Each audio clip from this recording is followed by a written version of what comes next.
Good evening, everyone. Evening. بسم الله الرحمن الرحيم. اللهم انشر علينا رحمتك وافتح علينا حكمتك يا ذا الجلال والإكرام. Bishop Michael, thank you so much for such an insightful presentation. I'm not only amazed at the amount of agreements that we have, but also how you related this to today's politics. That's very, very insightful. Thank you for that. I want to start with a very simple thing, which is the fact that most of us, if not all of us, already know that climate change is real. All of us know that waste is detrimental to our future and to our present as well. We know that overconsumption is very bad. And yet, we still do all of these. We still waste. We still overconsume. We still take climate change as a very simple thing. We actually see it as the problem of the elite. It's not something that we take really as a serious question. And that leads me to the key question I'm going to be grappling with tonight, which is, if we already know better, why don't we do better? Where is this disconnection? Does it come from? It's a very uncomfortable question. I know a lot of Muslims would expect me to begin by highlighting how Islam and how the Quran, appreciates nature and respects the environment, etc., which is a fact. When you open the Quran, you find the word ayah across the whole Quran. And the word ayah literally, often taken by Muslims to be verse, a Quranic verse, but the word literally means sign. And sign, by definition, it literally means something that points beyond itself. So the Quran views the whole world as a book of signs in the first place. Those signs, which is the book of nature and the scripture that we have, are not just useful so that for us we can live by, but they are also meaningful. They point to something else, which is the fact that this whole world is a trust that God has entrusted us with to decipher these signs. Signs, by definition, they need deciphering. But if this whole world is taken as a trust, what does it make of us? It makes us trustees, if you like. Do we view ourselves as trustees on earth? Khalifa, the Quran calls it. When we think of a trustee of any place or any organization, one of the key ideas and the key values that come to mind is the question of fairness and justice. That's what the Quran says, what the Quran does. Surah Al-Rahman, one of the most highly quoted and memorized chapters by Muslims, the verse at the beginning of the surah says, الشمس والقمر بحسبان. The sun and the moon, they follow a specifically calculated track that God has designed. وَالنَّجْمُ وَالشَّجَرُ يَسْجُدَانِ. The small plants and the big trees, they all submit to God. وَالسَّمَاءَ رَفَعَهَا وَوَضَعَ الْمِيزَانِ. And the sky he raised high, and he established the scale. أَلَّا تَطْغَوْا فِي الْمِيزَانِ. You're not meant to really disturb this scale or this balance that God has made. وَأَقِيمُوا الْوَزْنَ بِالْقِسْطِ. But you actually meant to deepen this scale. وَلَا تُخْسِرُوا الْمِيزَانِ. Never fall short in establishing it. These are facts that all Muslims appreciate, but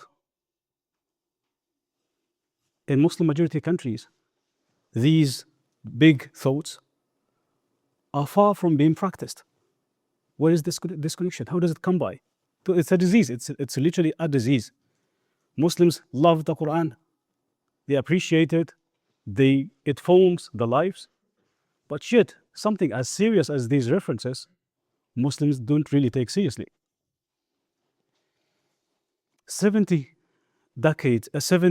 years ago, Muslim scientists and Muslim scholars started to really grapple and wrestle with this question.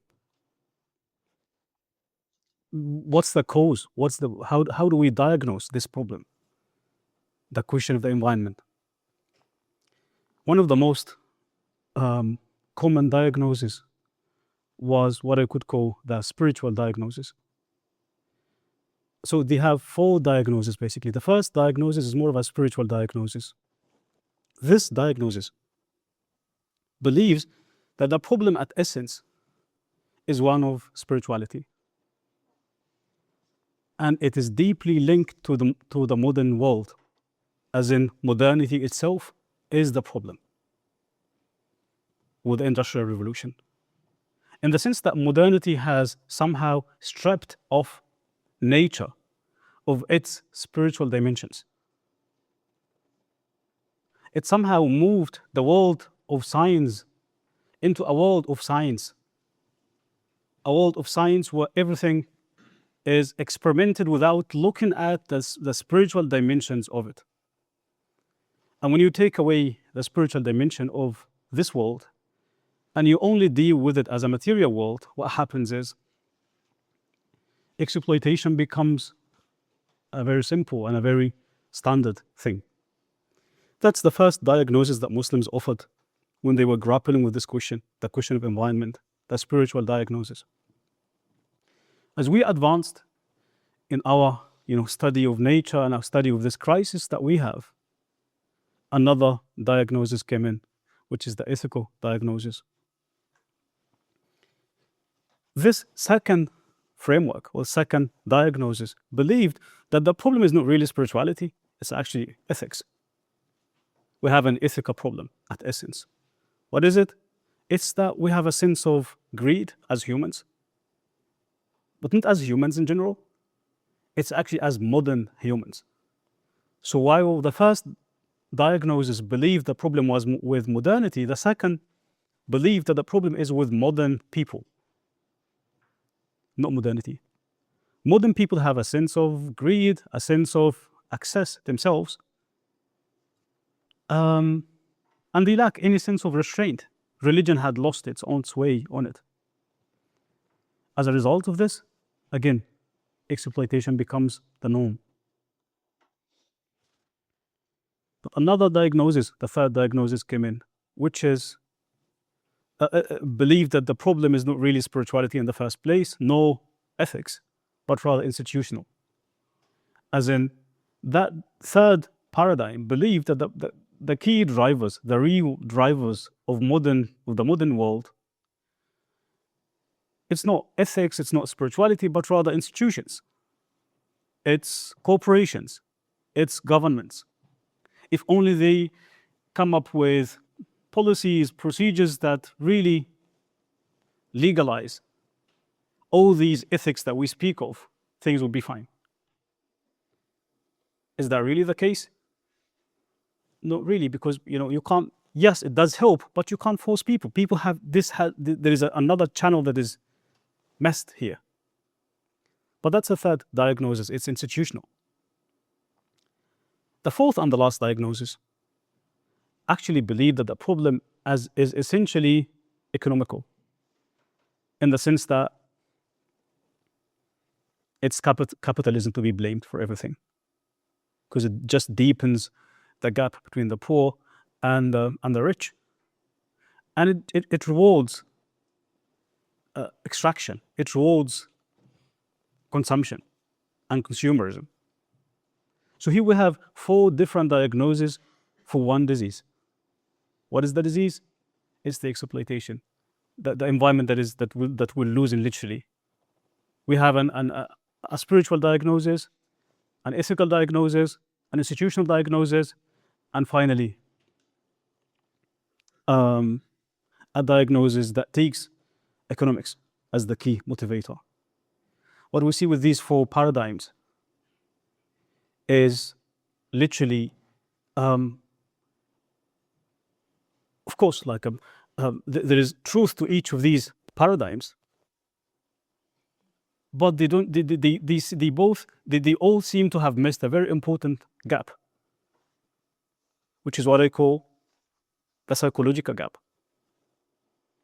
What is this? The four paradigms, they seem to assume that there is a relationship, an immediate relationship between knowledge and action. If people know this, they will follow. If people have a belief in this, if Muslims, if any human gets to believe in this, they will naturally appreciate nature. Right? But this immediate relationship is not that. Like, knowledge is important, belief is important, action is important, definitely, but there is a gap in between. You can believe that smoking is dangerous, is harmful, but you can still smoke in the very same time, right? But when you are convinced that smoking is dangerous, you're not gonna smoke. That changes your whole behavior. So the missing link between belief and action is conviction. And that's what we lack in how Muslims, more particularly, and I can see how much agreement we have also with the Christian tradition on this. The gap between knowledge and action is conviction.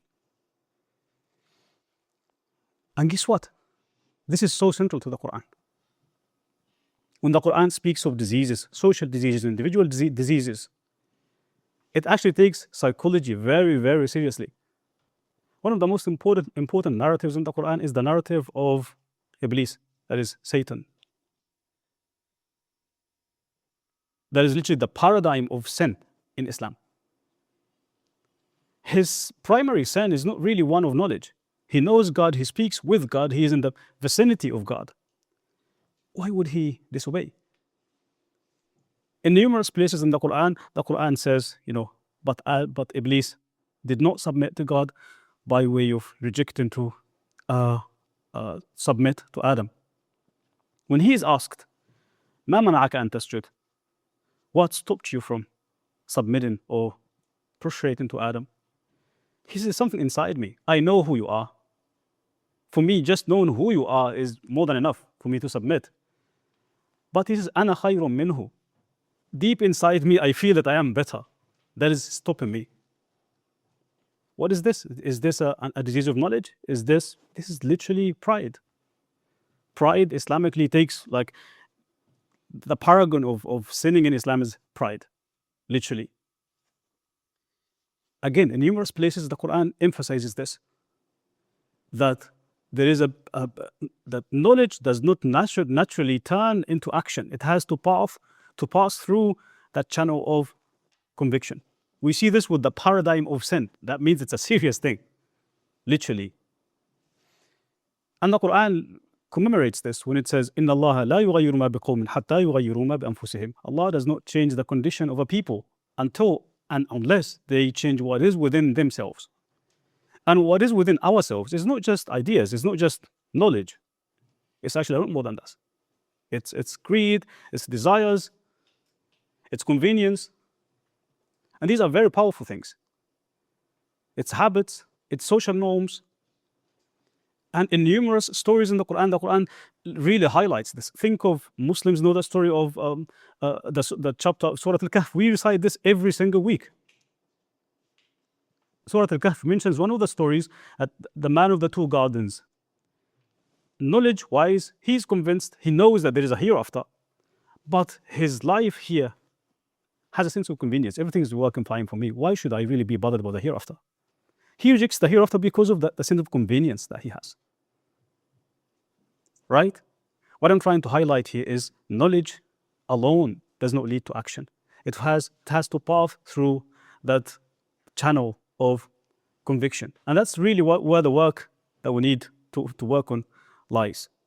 How do we really develop habits that can turn all these beautiful insights that we hear always, the Quran speaks beautifully of nature, etc., etc., etc.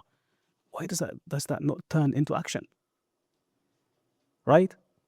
And I'll end with a beautiful quote, beautiful hadith from the Prophet ﷺ, where he was passing by one of his companions, and that companion was extravagant in his usage of water. And he says to him, Ma hada saraf? What is this extravagant? And that companion was doing an act of worship. He was actually doing the Muslim ritual of wudu. That is what we do before the prayer, the cleansing, the ritual cleansing, the illumination, al-wudu. He was surprised that the Prophet is commenting on this. He said, Afil ma'i saraf? Is there extravagance even in water? And the Prophet answers by saying, La tusrif fil ma'i walau kunta ala nahrin jari. You're not meant to really be extravagant in your usage of water, even if you had an ocean running in front of you. So if you have an ocean running in front of you, you're not even to waste a drop. That's how much value Islam attaches to our usage of the environment. And yet, again, the question, the really burning one, is how do we turn this into action? Perhaps we can talk more explicitly about this when we have the Q&A. Thank you.